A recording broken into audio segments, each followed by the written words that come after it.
chúng ta luôn ngợi khen Chúa vì thứ nhất rằng Ngài có chương trình cho mỗi một quý vị. Và hôm nay với một niềm vui của đôi bên gia đình, niềm vui của đôi lưu hạnh phúc trong một chặng đường của một câu chuyện hôn nhân thật tốt đẹp. Hãy ngợi khen Chúa vì mọi chương trình của Ngài là phúc lành. Hãy cùngกันsang một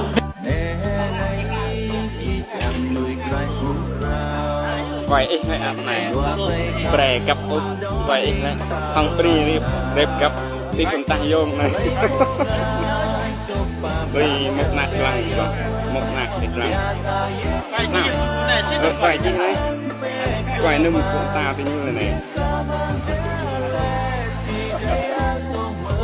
Rếp cặp một lót thả video con Thì con ta vô rồi này Vô mà đây Phở kiểu quay Đây ra thải, đây ra bần tay vô, đây ra bần trò Chấp vườn làm trên tay một thế